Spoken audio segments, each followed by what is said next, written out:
va parler d'équipes à distance et comment les garder engagés et motivés. On va aussi vous expliquer pourquoi on est arrivé à faire cette étude.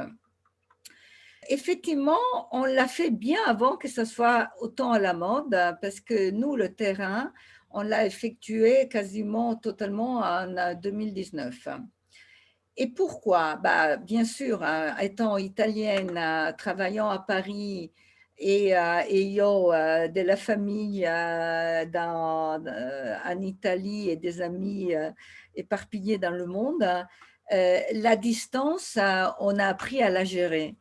Et également par rapport à nos clients, là aussi, on échangeait avec eux, on travaille souvent avec des entreprises internationales. Et donc, le fait de ne pas avoir géographiquement les personnes dans le même lieu était quelque chose dans lequel nous avions l'habitude de fonctionner. Mais justement, on avait senti avec nos clients qu'il y avait autre chose que juste faire fonctionner bien une équipe qui n'était pas physiquement dans le même lieu. Et qu'il y avait une interrogation de, mais comment éviter l'effet loin des yeux, loin du cœur, et pouvoir aller au-delà d'une dimension purement opérationnelle. Là, je crois que Covid aidant, tout le monde a parfaitement intégré le fait qu'on peut très bien travailler à distance, surtout sur une dimension opérationnelle, concrète, par action. En revanche, quand il faut travailler sur des choses un peu plus dans l'air du temps, que ce soit de la créativité, que ce soit de la co-construction, la distance est plus problématique et pourtant parfois, soit à cause d'un virus, soit parce qu'on ne peut pas toujours se réunir quand vous avez des équipes très, très éloignées. Et ben, ça nous intéressait d'essayer de comprendre si on pouvait aller plus loin que juste travailler efficacement à distance. Et effectivement, la piste est de ne pas travailler en vertical et de dire, voilà, il y a un team leader et tout vient de lui. Donc, l'information, l'énergie, l'organisation. Mais vraiment, partager l'énergie nécessaire et l'intelligence, que ce soit intelligence au sein propre ou intelligence émotionnelle, la partager pour réellement être dans une véritable forme de construction où le leader n'est pas forcément toujours le team leader, ça peut être une personne de l'équipe qui, sur un sujet, sur un thème, grâce à une compétence, peut prendre le leadership pour aider l'ensemble de l'équipe à aller plus loin. Et c'est vrai qu'on s'est posé la question, OK, ça c'est la théorie. En pratique, comment on fait? Parce qu'on a rencontré quelques équipes qui commençaient déjà à fonctionner un peu comme ça, mais c'est vraiment rare. Hein. Beaucoup des personnes avec lesquelles on a partagé cette approche sont restées au stade qui est déjà très très bien, fonctionnons bien ensemble d'un point de vue opérationnel là, et d'un point de vue de communication. Et donc, avec Alessandra et Sarah, on a voulu aussi réfléchir à comment aller plus loin pour ces team leaders, comment aider leur équipe à être à l'aise dans des dynamiques moins verticales et pouvoir également s'épanouir dans des fonctionnements où aussi, on a voulu l'appeler un peu la stratégie à distance, hein, parce que l'opérationnel aujourd'hui, la plupart des gens qui travaillent dans des grosses structures savent parfaitement le faire.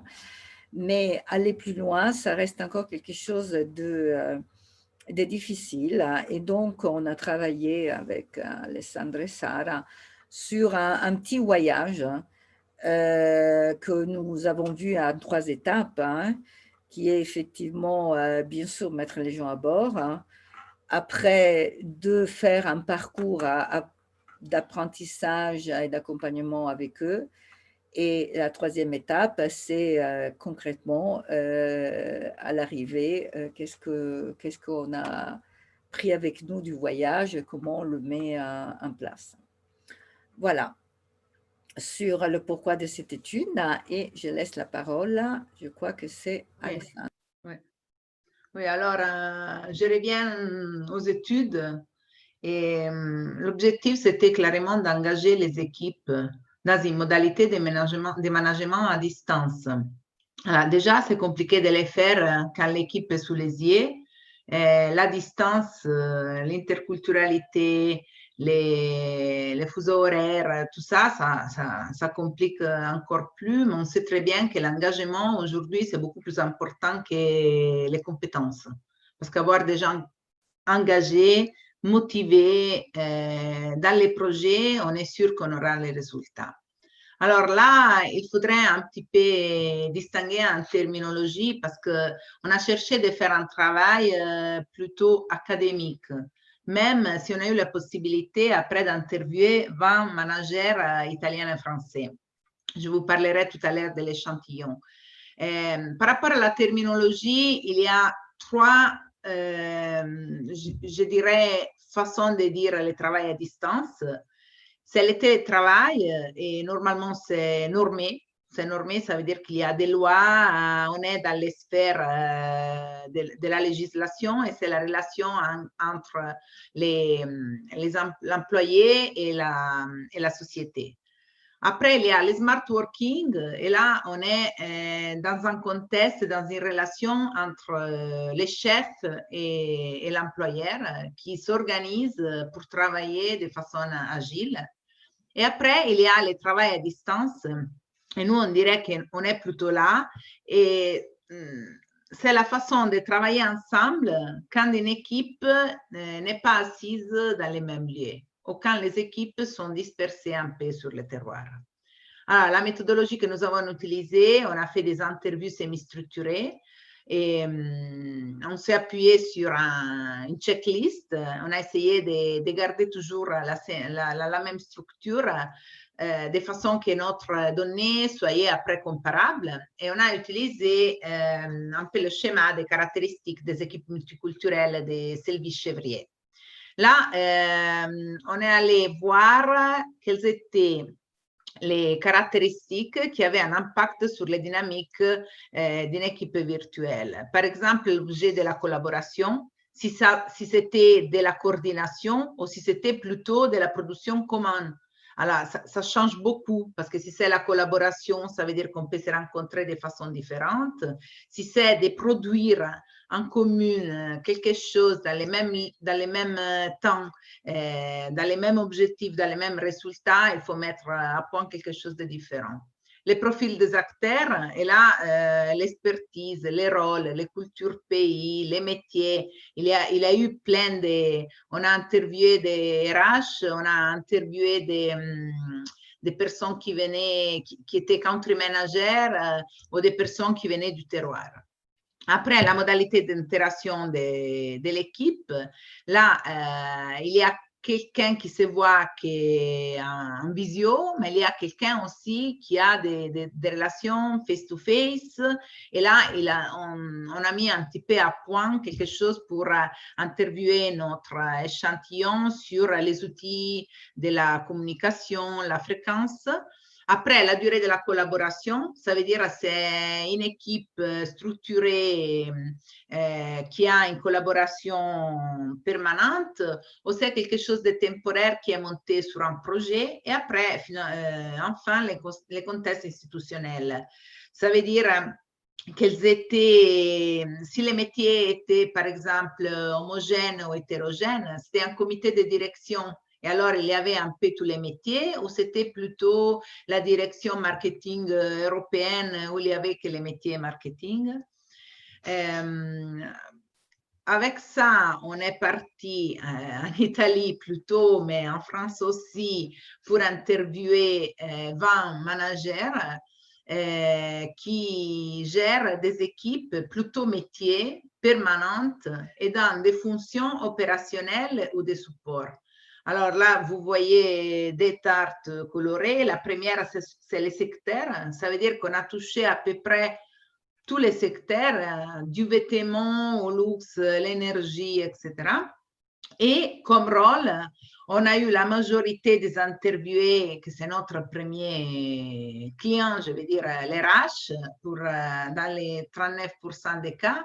Et après, on a eu pas mal de country managers qui sont maintenant un peu dans les défis de gérer des équipes vraiment multiculturelles. Alors, Sarah, maintenant, va nous raconter qu'est-ce que les managers qu'on a interviewés nous ont raconté. Absolument. Alors, merci beaucoup pour cette introduction sur la méthode. Après, je serais ravie d'avoir bien évidemment l'avis sur ça par les experts de la matière, les professeurs Douette, c'est de quoi je parle. Donc, on a pu évidencier 4 domaines en fait des résultats. Voici un petit peu ce qu'on a pu mettre en évidence. Alors, d'abord, l'importance de l'écoute. C'est banal, hein? Mais quand on est à distance et on est par écran interposé, et surtout si on s'exprime dans une langue qui n'est pas forcément notre langue maternelle, notre priorité, c'est de chercher à comprendre ce que l'autre a dit. Et donc, du coup, pour faire ça, la typologie d'écoute qu'on doit mettre en œuvre, c'est une écoute de typologie plutôt active. On sait tous, quand on est dans une réunion présentielle, surtout si on a les ordinateurs devant, et normalement, sur une réunion de 10 personnes, il y a toujours 2 qui sont en train de tapoter sur les portables, un autre qui est en train d'envoyer des textos sur l'iPhone. Voilà, là, ce n'est pas trop possible.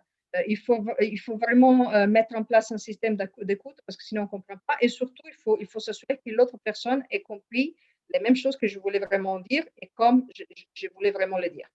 Donc ça, c'est la première chose. Il y a une personne que nous avons interviewée lors de notre étude qui nous a dit « La conf call m'a appris l'écoute ».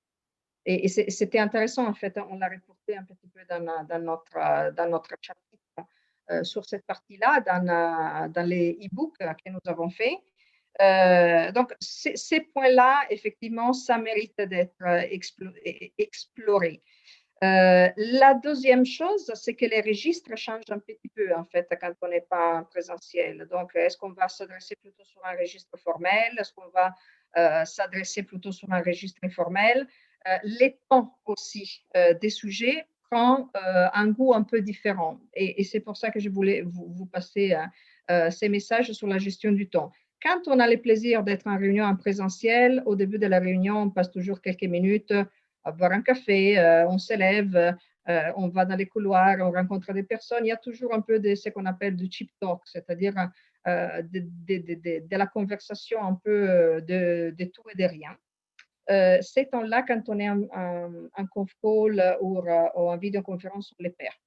Donc, on a remarqué en fait l'importance de consacrer une partie de ces réunions virtuelles sur Zoom, sur Skype, ce que c'est, à prendre un peu de nouvelles, à avoir un peu un discours un peu d'empathie, comment ça va ta famille, comment vont les enfants, les parents, etc. Donc, ces temps-là qui normalement sont complètement coupés dans une conf call par temps normaux, là, ça devient très important parce que c'est la seule chose qui nous reste pour créer un peu d'empathie vu qu'on ne se voit plus.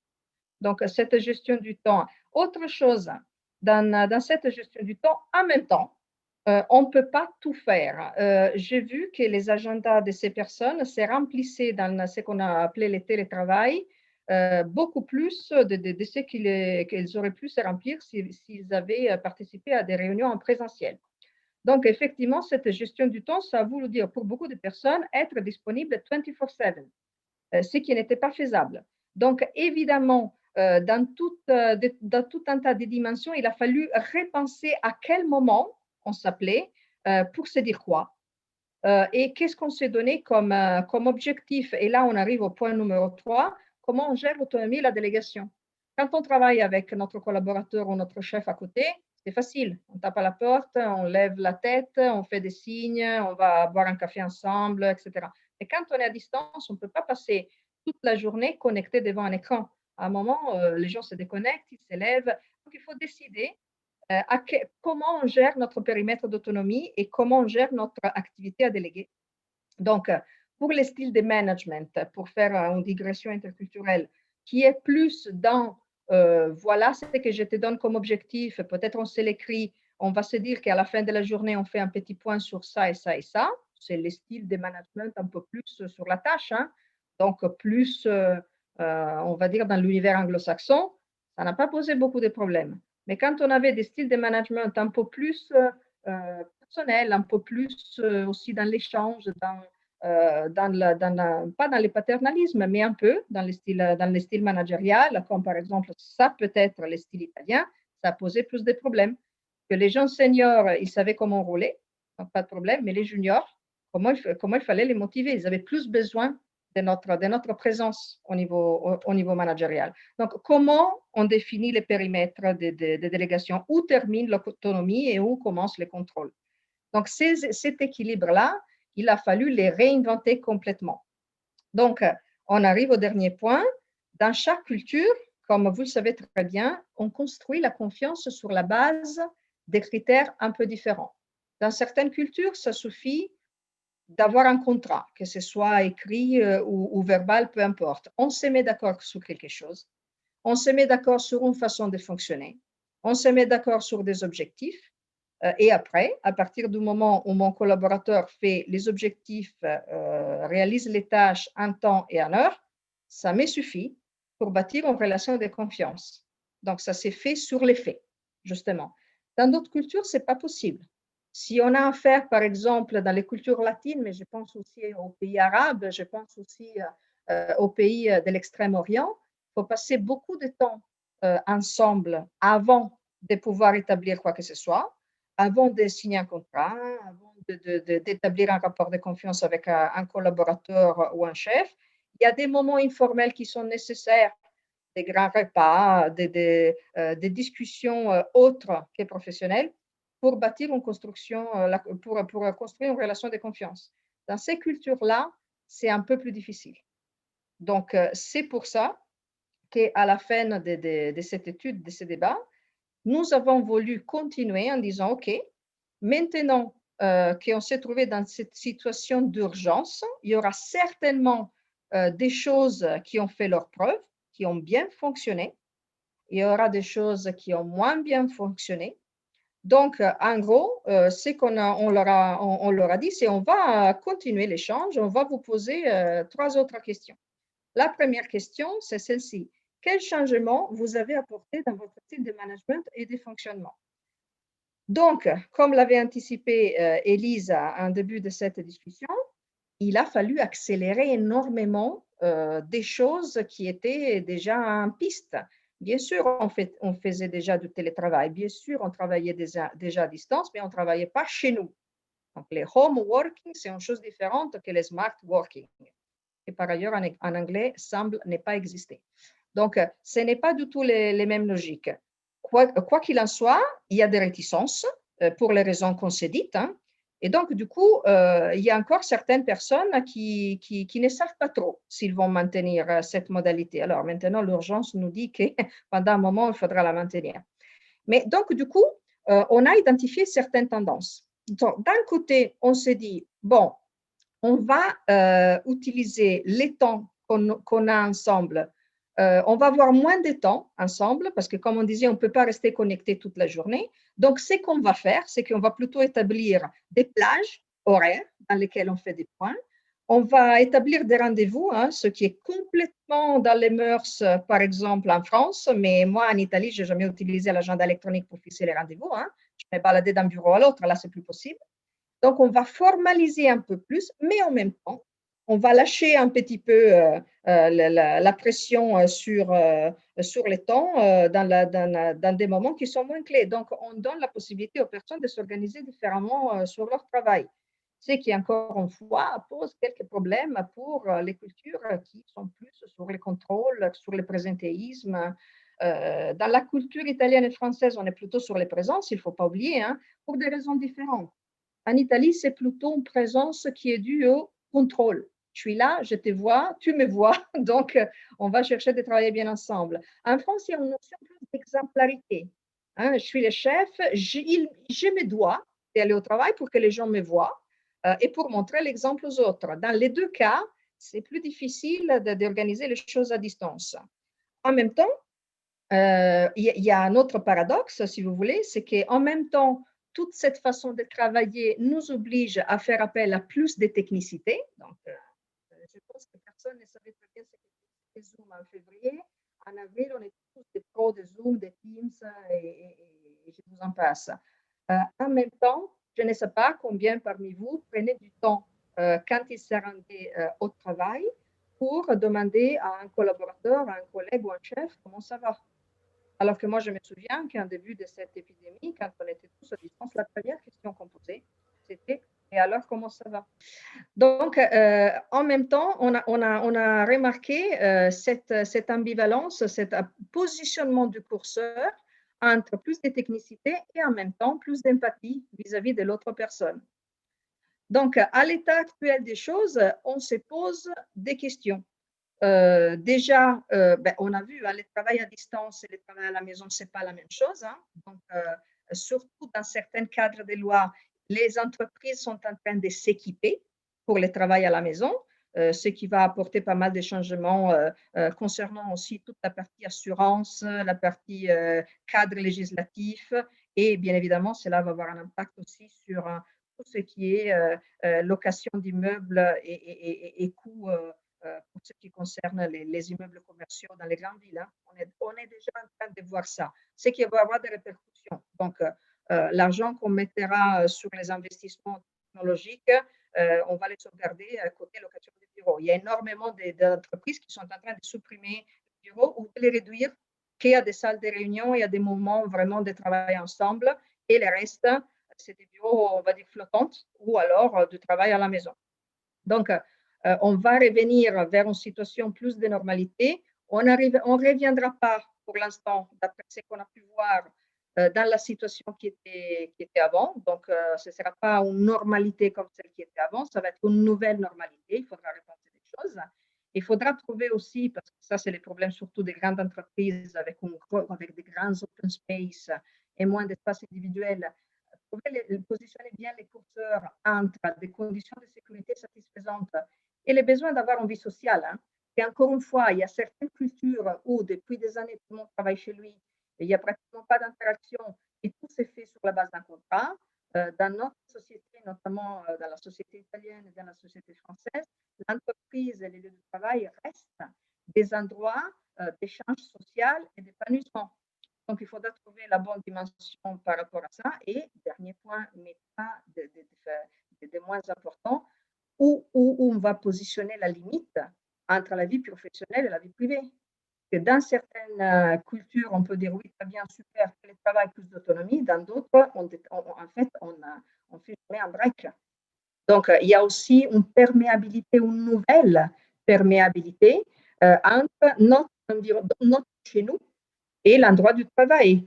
C'est une des raisons pour lesquelles, par exemple, il y a énormément de personnes encore aujourd'hui qui n'ouvrent pas la caméra. Ce matin, moi, j'ai donné des cours à distance à un groupe d'Égyptiens. C'était désagréable de ne pas les voir, mais en fait, le problème, c'est qu'il y en avait un qui était en train de donner à manger au bébé, l'autre qui avait la maison, il n'avait pas forcément envie de nous montrer comment était l'intérieur de sa maison, il y avait peut-être du désordre, ou pour d'autres raisons. Donc, ça, c'est quelque chose qu'on va devoir gérer. Comment on va aménager nos espaces, comment on va organiser notre temps, à partir de quel moment on a envie qu'il y ait une perméabilité entre notre vie professionnelle et notre vie personnelle. Et ça, c'est à la sensibilité individuelle de chacun de nous. Donc, voilà un petit peu les points sur lesquels les personnes nous ont répondu.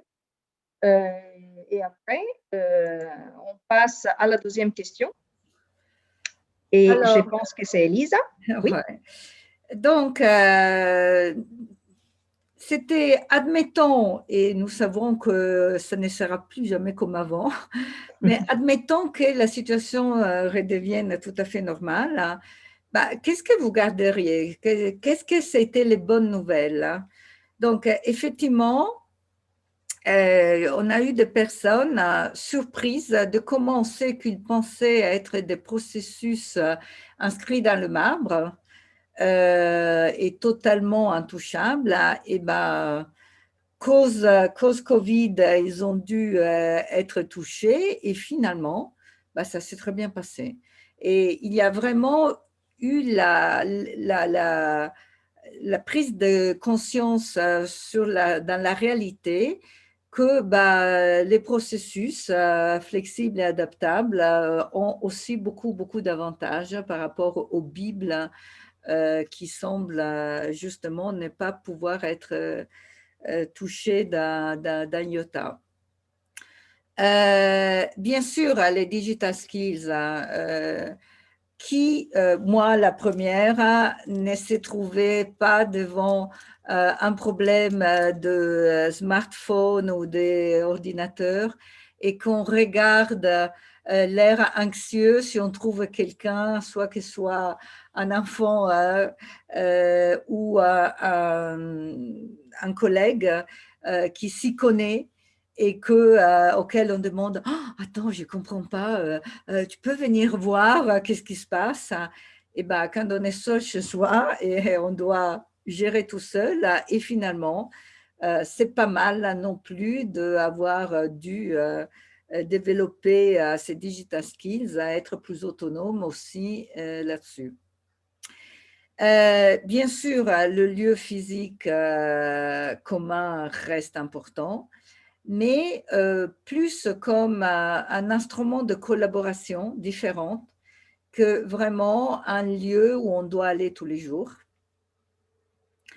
Et bien sûr, hein, il reste néanmoins que même s'il y a beaucoup de bonnes choses dans le smart working, il y a des points sur lesquels ils considèrent que la réflexion n'a pas abouti. Le rapport à l'incertitude. C'est vrai qu'on est tous devenus un peu plus souples là-dessus, puisqu'on nous a parfois donné des nouvelles et des instructions la veille pour le lendemain, mais que ça soit bien vécu, on en est vraiment loin. La flexibilité des horaires, là, c'est le problème inverse de ce que certains chefs craignaient, c'est que les gens ne travaillent pas quand ils sont chez eux. Bah, c'est plutôt l'inverse, c'est que les gens travaillent tout le temps quand ils sont chez eux et qu'ils n'arrivent plus à se réserver des plages pour aller déjeuner, pour décrocher.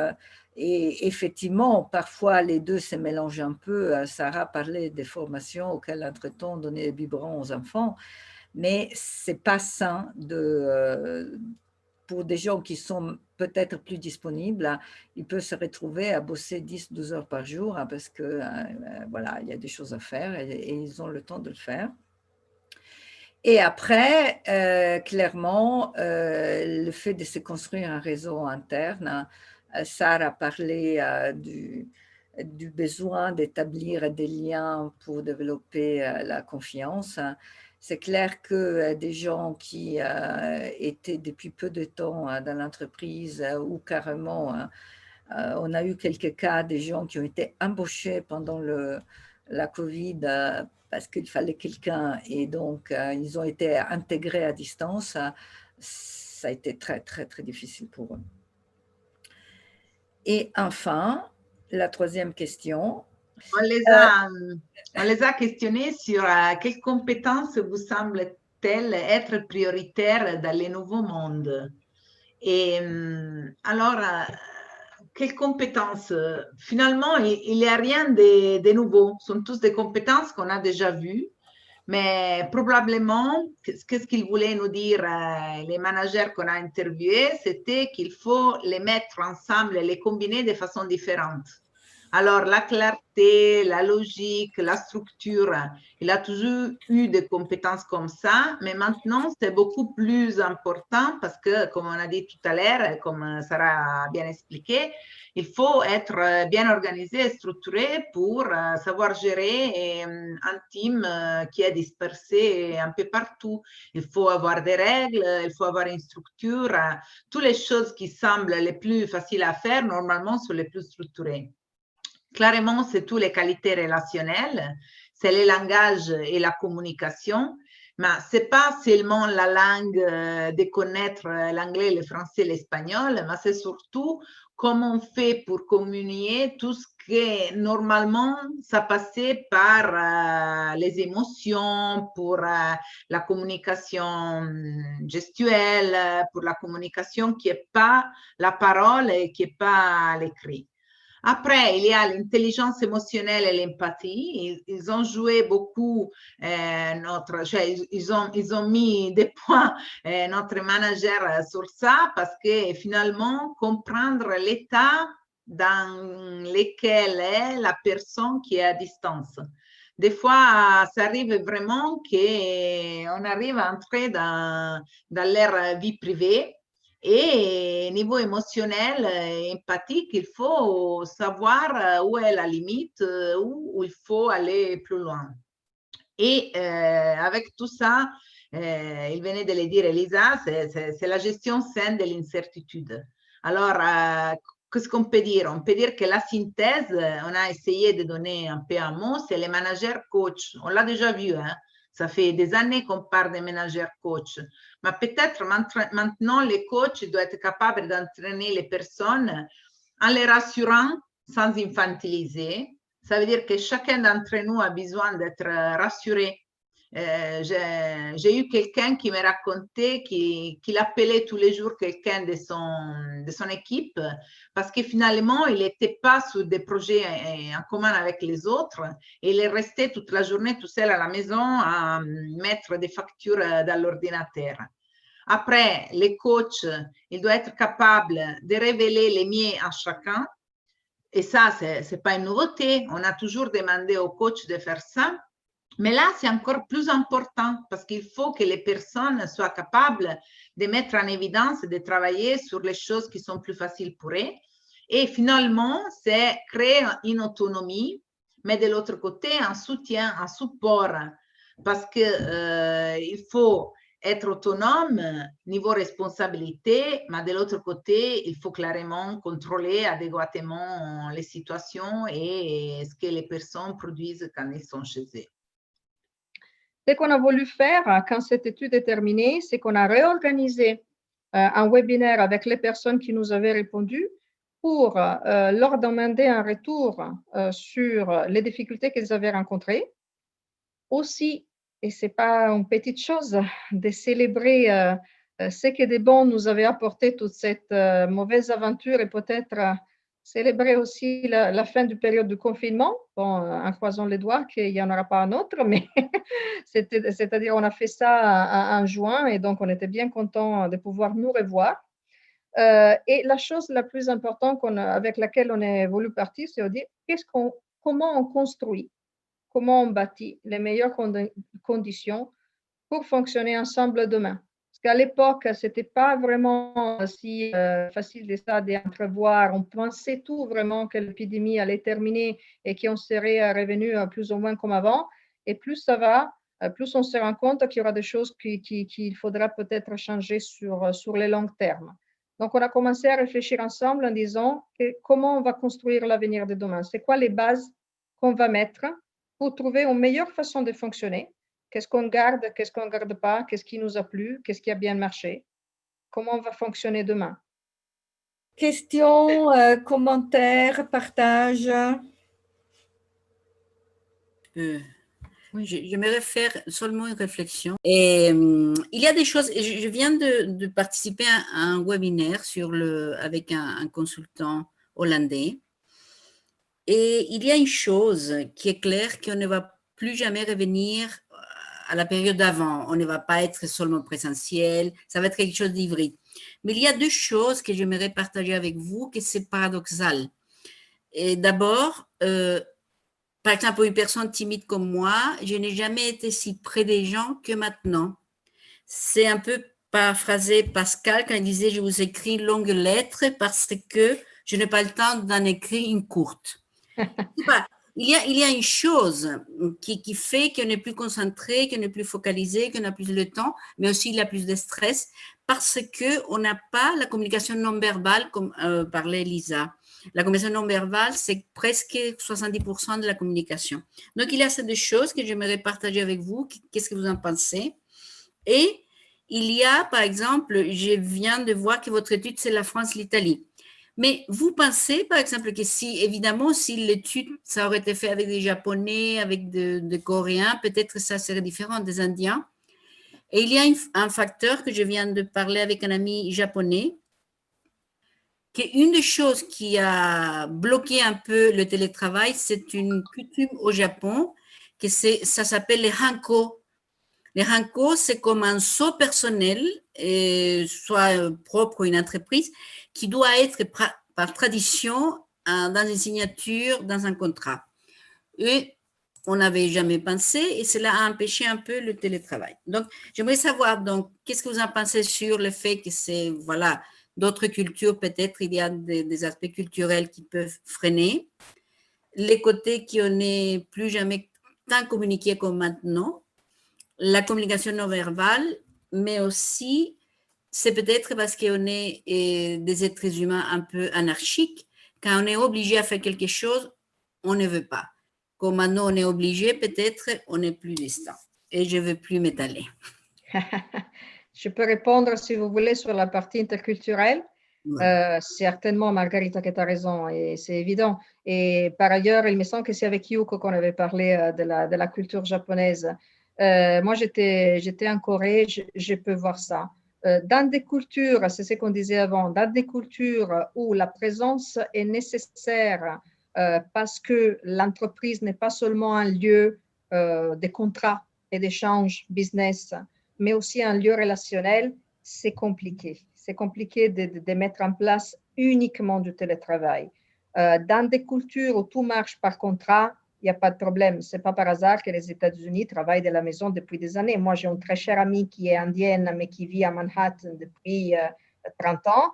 Elle travaille avec une entreprise de Detroit. Elle est en télétravail tout le temps. Elle les voit 2 fois par an. Elle gère une équipe. Hein. Elle gère une équipe. Elle est manager d'une équipe IT. Donc, ça ne pose aucun problème. Dans des cultures où tu es plus dans les relationnels ou dans les contrôles, parce que même avec les personnes qu'on a interviewées entre France et Italie, les contrôles, l'exemple, c'est des aspects différents, mais il faut être présent. Donc, soit on arrive à satisfaire les mêmes besoins en changeant la pratique, donc ça c'est... Hein, ou alors, il faut complètement changer les paradigmes. Et ça prend beaucoup plus de temps. Tu sais très bien que changer une pratique, c'est une question d'habitude. Changer un état d'esprit, c'est un peu plus compliqué. Donc, dans ces cultures-là, je la vois moins facile. Et après, il y a juste un autre petit détail. La dotation technique n'est pas la même pour tout le monde. Moi, j'ai eu des personnes qui ont suivi mes cours à travers le téléphone portable. Donc, il y a un problème objectif des dotations, au-delà de tout, au-delà du culturel. Après, je laisse bien évidemment Alessandra et Elisa pour la partie plus non-verbale et... Voilà, je m'étais. Alessandra, tu veux y aller? Oui, oui. La communication, oui, c'est très bien ça qu'on apprend. Les 93%, c'est fait de quelque chose qui n'est pas la parole. Et les personnes, ils se rappellent plus les 93% que les 7% de ce qu'on a dit. Normalement, on se prépare beaucoup sur les choses à dire, sur les contenus, mais finalement, c'est une question de relations.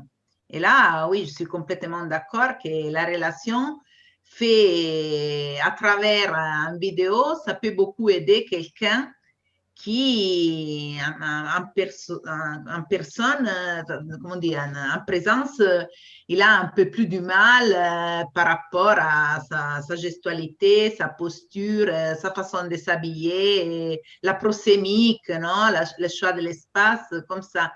Ça peut aider. C'est vrai que de l'autre côté, il faut pas trop faire confiance parce que des fois, c'est vrai que nous sommes tous d'accord que le plus il y a la cohérence entre qu'est-ce qu'on veut dire et comment on le dit, le plus on sera efficace par rapport à notre message. De l'autre côté, on peut être beaucoup plus manipulé. Parce qu'il peut avoir quelqu'un qui s'organise pour te faire voir qu'il est habillé d'une certaine façon, qu'il habite n'importe où et comme ça. Et alors, il monte une cohérence sur ce qu'il dit et ce qu'il est, qu'après, oui, ça peut marcher sur les short périodes, mais après, ça ne va pas marcher. Non, de toute façon, je suis complètement d'accord que ça change beaucoup par rapport à ce qu'on enseigne aussi dans notre cours de communication efficace, parce qu'on a un intermédiaire, que c'est la technologie. Et je voudrais ajouter, Marguerite, par rapport à la dimension paradoxale qu'il y a des choses qu'on refuse parce qu'on se les sent imposer. Et là, bien sûr, c'est des phénomènes de résistance qu'on rencontre régulièrement, même avant Covid.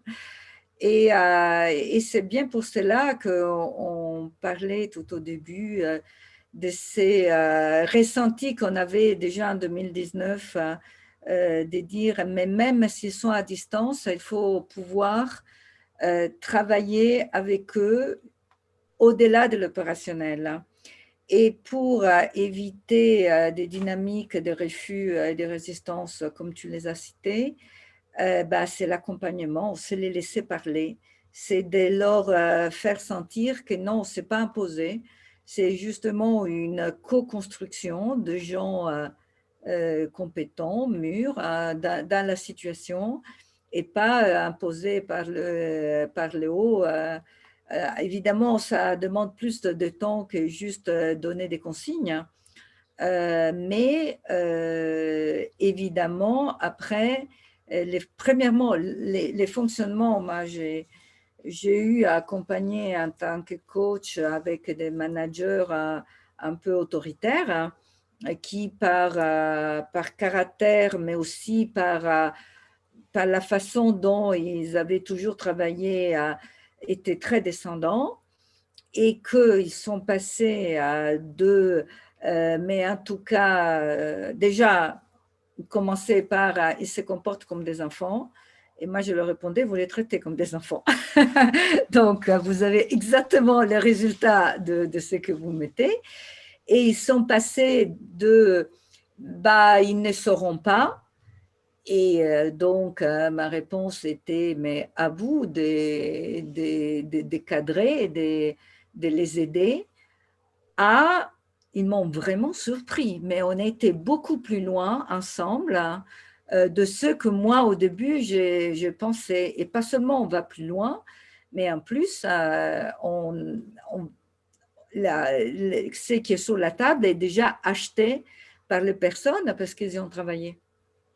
Donc voilà, un peu différent, mais ta remarque est tout à fait justifiée et il faudrait un autre webinaire pour pouvoir creuser tous les éléments. Elisa, je peux permettre de rajouter ça pour ultérieure réflexion. C'est en fait, je pense que dans les prochains 6 mois, on aura beaucoup de travail, nous, côté consultants, avec les entreprises et avec les RH, parce que tout ça, ça ne va pas se faire en 2 jours. Il y a des compétences qui sont plus développées dans certaines cultures que d'autres, mais moyennement, on n'était pas prêt. Donc, je pense que si on a envie de vraiment aider, parce que c'est aussi la question qu'on s'est posée, comment nous, on va pouvoir accompagner ces changements, comment nous, on va pouvoir soutenir d'un côté les RH et de l'autre côté les managers pour arriver à changer les paradigmes là où il est nécessaire de les changer, sachant que certaines fois, un changement de pratique pourrait être suffisant et certaines fois, il faudra complètement révolutionner. Et pour faire ça, c'est quelque chose qui se change sur la longue période et qui ne se change pas tout seul. Il y a des pratiques qu'il faut accompagner. D'où un petit peu la question que nous, on s'est posée aujourd'hui, comment on peut mettre à point quelque chose, quelles sont les idées qui vont nous permettre de faire évoluer nos clients, nos étudiants, nos consultants pour pouvoir accompagner les entreprises. J'entends beaucoup d'RH en ce moment qui ne dorment pas la nuit à cause de ça. D'autres questions ou partages? Je voulais, si je peux, je voulais seulement ajouter que bon, merci pour l'étude parce que c'est vraiment très intéressant. Et j'ai trouvé tous les éléments que j'avais trouvés dans un travail que j'ai fait en Espagne d'accompagnement au smart working. Et donc là, la question du contrôle était très fort, aussi qu'en Italie. Et donc, vraiment, je crois qu'il y a beaucoup à faire pour changer le paradigme. Et je crois aussi que le smart working et le Covid, vous l'avez aussi mis au point dans votre étude, la manque de certitude que les deux choses, le smart working et le Covid ensemble, on la sait. Et donc, il y a beaucoup parmi les personnes, beaucoup la sensation de peur parce que c'est ça, parce qu'on n'a plus les points de référence qu'on avait avant. Et donc, je crois que, comme tu disais, Sarah, c'est vraiment important je crois qu'il y a la nécessité de faire quelque chose avec les entreprises et malheureusement, pas tous les RH ont vraiment la conscience qu'il s'agit de faire quelque chose de très vite.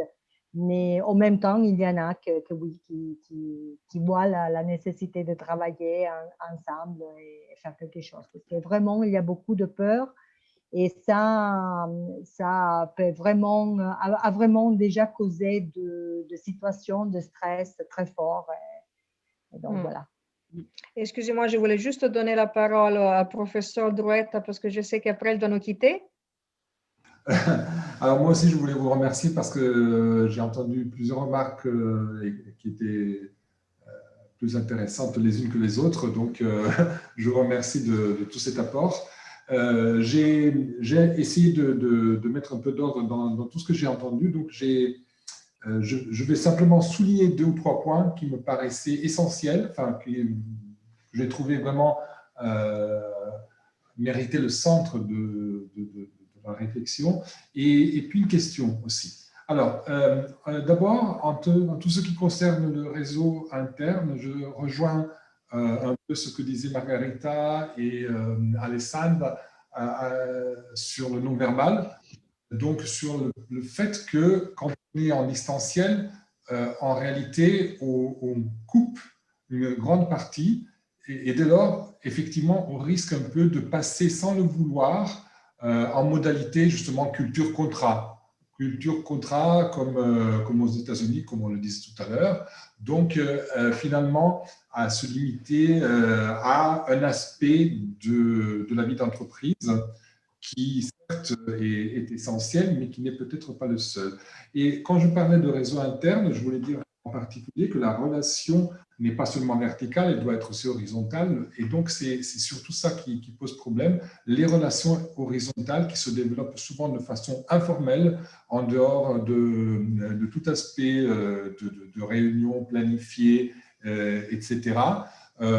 C'est quelque chose qui a du mal à se mettre en place dans une situation exceptionnelle comme c'était le confinement, bien sûr, mais plus en général, dans une situation qui ne prévoirait que le télétravail. Donc voilà, le réseau horizontal qui est un peu absent, parrainage des anciens vis-à-vis des nouveaux arrivants, etc. Ensuite, autre chose, un point qui me paraissait capital toujours du point de vue culturel, c'est effectivement la gestion de l'agenda qui a été mentionnée, c'est-à-dire justement la gestion de ces réunions qui se multiplient et qui ne laissent parfois pas le temps de réfléchir et donc de planifier un peu l'activité. Donc effectivement, tout ça, c'est une gestion culturelle, donc jusqu'où on peut programmer sa journée et quelle est la place qu'on laisse à l'imprévu là-dedans. Bon, ça c'est une question évidemment. La partie empathie, bon, me paraît capitale aussi, donc je ne vais pas y revenir. Alors, tout ce que je viens de dire en ce qui concerne cette partie de relation à distance qui va couper tout un pan des compétences et des modalités de communication associées à d'autres points qui ont été soulevés pendant le webinaire, donc par exemple la perméabilité entre la vie privée et la vie professionnelle, ou encore la négociation des horaires, c'est-à-dire le fait de travailler, d'avoir tendance un peu à étaler le travail et finalement à transformer sa journée en une journée de travail complète, à temps plein, sans se ménager de plages, disons, de vie tout à fait privée, voilà, me semble propice à un risque qui a été parfois évoqué dans les années dernières. Moi, je me souviens avoir lu des articles dans Alternative économique, etc. Le retour du tâcheronnage, hein, donc du travail à la tâche en quelque sorte. Parce que c'est vrai que quelque part, et vous l'avez dit aussi, hein, ce type de travail, enfin de travail, surtout le travail à distance, tout ça, est tout à fait adapté à un travail opérationnel. Hein, alors que pour le travail de programmation, de création, etc., c'est un domaine à défricher, en quelque sorte. On a commencé, mais on n'y est pas encore allé. Donc, il faut faire attention à ça, parce que c'est vrai que le tâcheronnage risque aussi de susciter des mouvements de revendication qui ne sont pas neutres pour la vie de l'entreprise. Donc, ils peuvent mettre à mal les efforts qui ont été faits et qui ont été faits de bonne foi. Hein. Je ne dis pas du tout que là, il y a une intention méchante. Mais comme c'est une sensibilité qui a été soulevée dans les dernières années, ben, ça risque de coller, voilà, de faire un court-circuit.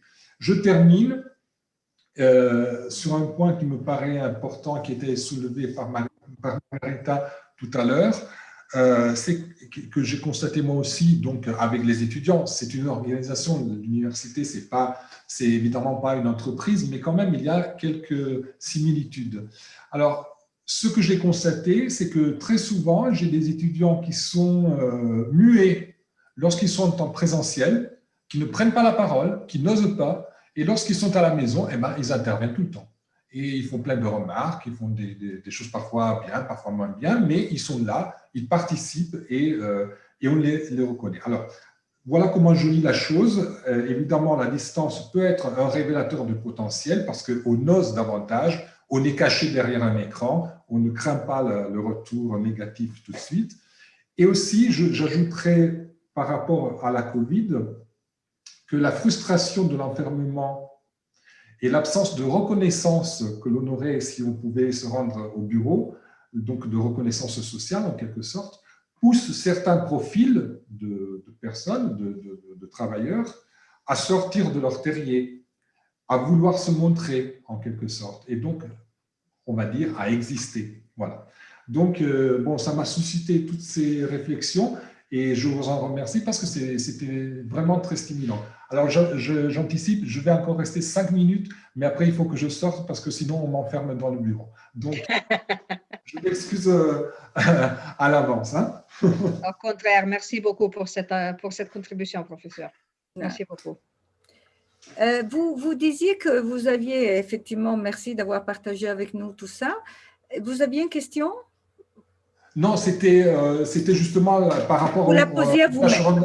au tâcheronnage. Si vous ne voyez pas là un court-circuit possible entre des revendications un peu latentes et puis une situation de fait qui, effectivement, va un peu bousculer les habitudes. Tout simplement ça.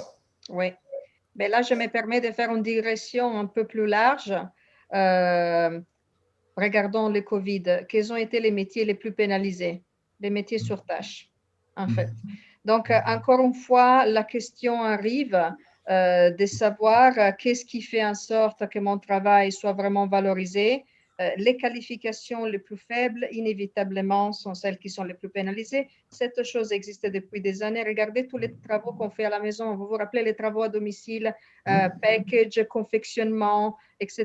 C'est tous des petites mains qui sont des travaux totalement isolés, qui sont donnés à faire normalement à des personnes même âgées ou en situation de handicap et qui ne nécessitent pas de grandes organisations et grandes brainstorming. Ces activités sont certainement destinées à être celles les plus tachisées, on va dire comme ça. Les entreprises, même dans leur aménagement, je parlais avec des entreprises qui s'occupent des réaménagements des locaux, donc ceux qui vous font l'open space, etc., qui disaient, dorénavant, l'entreprise sera de plus en plus en présentiel des salles de réunion, des lieux d'échange, des salles interactives pour la gestion des projets, pour la co-créativité. Et après, les tâches qui peuvent être faites à partir de la maison ou les jobs aussi, les risques, il est là. C'est-à-dire des interprofessionnalités qui fonctionnent plus à distance, ils vont être de plus en plus relégués en dehors du palcoscenico. Donc, dans les devants de la scène, on va voir de plus en plus des activités et des personnalités, donc du coup, qui sont plus faites pour cela. Après, on pourrait aussi dire qu'il y a des personnes qui s'y retrouvent dans certains rôles moins visibles et plus, on va dire, opérationnels. Donc, je pensais en fait aussi à ce qu'on appelle les slashers. Donc, la combinaison de plusieurs travaux. En fait, si j'ai un rapport comme ça qui est ponctuel, qui est assez médiatisé par la visioconférence ou autre, en fait, je risque d'avoir des gens qui travaillent sur des compétences spécifiques, ce n'est pas tout à fait des tâches, mais sur une parcellisation des compétences et qui, en fait, n'arrivent pas à s'engager dans l'entreprise, disons, à 360 degrés. Hein. C'est donc une prise en compte partielle du collaborateur qui peut être dommageable à long terme. Oui, c'est ce qu'on appelle une entreprise en archipel. Les entreprises deviennent des archipels avec des ports. 2 jours, je suis chez Valeo, voilà. 2 jours. C'est une sélection naturelle aussi, hein, des personnes qui sont confiantes avec cette typologie d'investissement et qui peuvent trouver leur raison d'être en travaillant sur plusieurs fronts, sans s'engager nulle part. Why not? Merci beaucoup. Merci. Hein. Camilla. Grazie, merci beaucoup parce que c'était très intéressant. Je vais question, d'après vos recherches et entretiens, à votre avis, est-ce qu'il y a des secteurs particuliers qui vont décider d'appliquer les smart working de manière semi-permanente? Et quelles sont, à votre avis, la typologie d'entreprise qui va faire cela? Je pense aux États-Unis, Twitter, tous les secteurs digital, high-tech, peut-être la finance. Je me demande si vous avez fait aussi une étude spécifique sur cela. Non, nous, on n'a pas fait d'études. Après, dans les news, Tavares, le patron de PSA, avait annoncé que tout ce qui n'était pas sur chaîne, parce que c'est difficile de faire du smart working dans la fabrication, devait venir 1 jour par semaine au bureau. Ça provoquait les syndicats qui disaient mais non, il n'y aura plus d'entreprise, donc ils sont en train de négocier de minima 2 jours par semaine, parce qu'il y a des gens qui sont très contents d'être chez eux et des gens qui sont très très mal à l'aise d'être chez eux. Donc actuellement, à part des entreprises qui sont effectivement très technologiques et plutôt anglo-saxonnes, il n'y a le fait que les entreprises décident d'appliquer plus ou moins le smart working vient souvent plus de la personnalité des dirigeants que du secteur d'activité. En même Voilà. temps, on a pu observer effectivement que regardez qui sont les grandes entreprises qui ont tiré du bénéfice lors du Covid. Tous ceux qui sont dans les services, dans la logistique et dans les services dématérialisés. Il y a des grandes familles des métiers qui souffrent moins de cela parce qu'on base leur valeur ajoutée sur des caractéristiques qui n'ont rien à voir avec la présence physique. Pensons à Amazon, par exemple. Ceci dit, il y a toujours les petits mains derrière qui vont à gérer la logistique, mais je pense qu'ils ont dû faire, ils ont dû doubler leurs bénéfices. Ouais. Donc, après, il y a aussi une dimension vraiment humaine que les gens n'anticipent pas forcément ou n'appréhendent pas assez finement.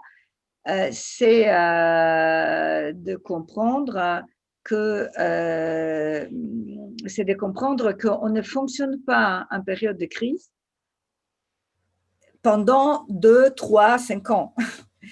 Et donc, ce n'est pas parce que pendant 3 mois, ça s'est très bien passé ou pendant 6 mois, ça se passe pas mal, que 2 ans après, il paraît des études qui viennent plutôt des pays anglo-saxons, c'est que le basculement se fait au bout de 9-12 mois. Avant, les gens sont quand même, surtout si c'est des personnes qui sont dans des grandes villes, qui ont donc des distances de transport en commun à prendre, les gens sont plutôt contents d'être en smart working. Et après, entre 9 et 12 mois, ils commencent vraiment à se sentir trop isolés. Donc, c'est vraiment matière d'observation, d'études, de décalage, qui est pour l'instant, je dirais qu'on est vraiment, vraiment au milieu du gué. Arrivederci professore. Grazie. Un commentaire et je viens de lire une étude qui, dans des grandes villes, presque 80% des gens veulent continuer et apprécient le télétravail parce que ce qui a parlé Lisa, c'est surtout le problème de distance, tout le temps qu'on prend d'aller de chez eux. Mais parallèlement à ça, je crois que c'est là où il y a le facteur émotionnel. On est des animaux avec un instinct grégaire. Donc, on a besoin d'être avec les autres. Donc, je crois que c'est là où on va trouver une sorte de moyen terme où on peut satisfaire notre instinct grégaire d'être en contact, tout ça. Moi, personnellement, je n'ai pas trop d'instinct grégaire, mais bon, je ne veux pas généraliser mon cas. Et le côté de la facilité pour le travail, je pense. Hein. Oui, je suis absolument d'accord avec toi. Je pense que c'est vraiment matière à une transformation et que ça dépend d'où est l'entreprise, de la personnalité des dirigeants, de la taille, du métier. Il y a beaucoup, beaucoup de facteurs qui sont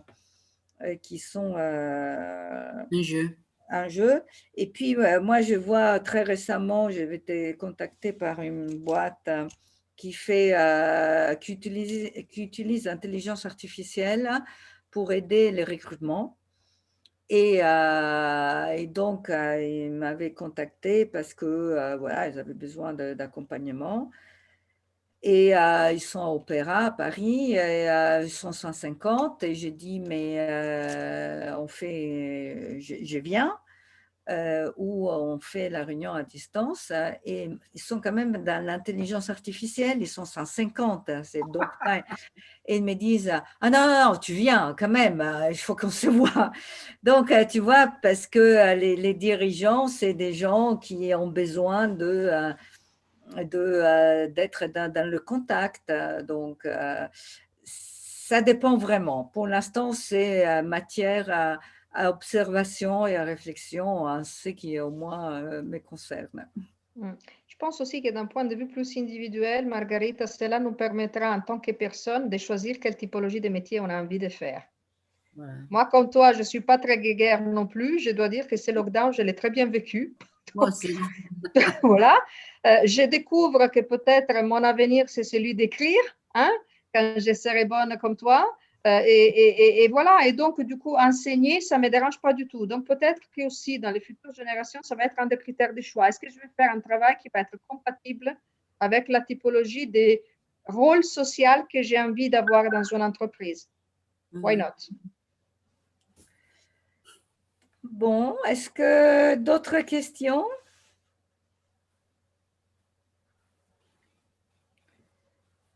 On voudrait vous remercier parce que c'est vraiment quelque chose qu'on a beaucoup appris et merci beaucoup. Merci à toi, Margherita.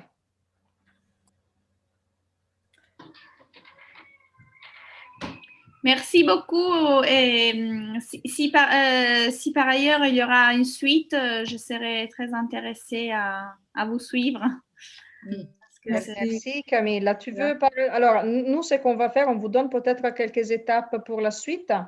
Vous avez tous reçu, j'espère, les emails qu'on a envoyés pour les connexions, etc. Moi, j'ai gardé vos adresses email. Bien évidemment, c'est des adresses email que nous allons utiliser uniquement pour les échanges concernant cette activité. On va faire suivre un email avec un lien à un article qu'on a rédigé en faisant une synthèse de ce qu'on s'est dit qui réside sur notre blog. Donc ça, on va vous l'envoyer via email. En même temps, je vais construire dans les prochains jours la vidéo à mettre sur YouTube dans une chaîne absolument privée. C'est-à-dire qu'on pourra vous envoyer un lien pour les consulter. Il n'y aura que vous, bien évidemment, qui pourrez les consulter. Et si quelqu'un est intéressé, tout ça sera contenu dans l'email. Hein. Si quelqu'un est intéressé, on peut vous envoyer via WeTransfer, parce qu'il pèse un petit peu, les e-books de l'étude qui fait environ 50 pages. Margherita, je pense que toi, tu dois l'avoir déjà. Le professeur Drouet l'a déjà aussi. Camille, là, si tu le veux. Constance, si tu le veux aussi. On peut vous l'envoyer. On vous fera un WeTransfer à part. Avec grand plaisir, très utile. Avec plaisir, Camille, avec plaisir. Constance? Ok, oui, pourquoi pas. C'est toujours intéressant. Oui, absolument. Tu as des questions, Constance, ou des remarques? Non, pas du tout. On va voir comment ça se déroule, tout ça. Moi, je peux dire que le travailler tout le temps de chez moi, j'ai trouvé ça lourd. Enfin, comme c'est des métiers de contact c'est forcément difficile, mais je trouve qu'il faut être au moins 2 jours dehors. Sans ça, c'est pas possible, quoi. Enfin, ça, c'est mon opinion. Hein, mais bon. Ah, mais c'est très partagé. Ouais. C'est vrai qu'on a un vécu personnel qui est celui qui est. Et puis, on a aussi un vécu de gens.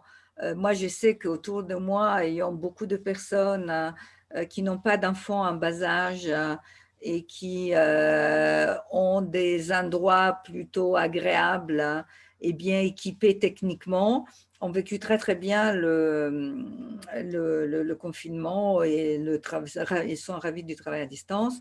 On avait fait avec Ipsos une étude donc, qui portait évidemment sur des échantillons représentatifs français.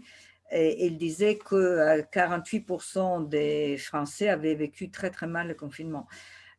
Pour toute une série de raisons qui allaient de l'incertitude du travail, de faire les devoirs aux enfants, de la vue imprénable sur parking, etc., etc. Donc, mais effectivement, là aussi, ça a été vraiment un camailleux d'expériences personnelles dont il faut être conscient. Oui, et je rajoute, Élise, on va avoir un bel changement de réaménagement urbain. Parce que je peux te dire que moi, depuis une semaine, j'ai beaucoup de leaflets dans ma boîte à courrier qui demande est-ce que vous n'êtes pas en train de vendre votre petite belle maison avec jardin? L'immobilier à Limoges explose. Il y a mon beau-fils qui cherche un appartement, il trouve plus rien. Les prix montent. Les gens s'en vont des grandes villes et repeuplent les campagnes. Donc, prochains enjeux, si on travaille dans les entreprises du transport, des connexions réseau et téléphoniques, on va avoir du boulot. Absolument. Et dans l'immobilier, Constance. Oui, mais moi, je suis à Paris. Où le Grand Paris Le Grand Paris pour le moderne, alors là, oui, ça, je veux dire qu'il y a du mouvement là. Tu m'étonnes, j'ai travaillé 6 ans à la RATP. Je sais. Bon, Ah ouais. si vous n'avez plus de questions, moi, je vous remercie de votre présence, de votre attention, de vos questions qui sollicitent et puis peut-être à bientôt.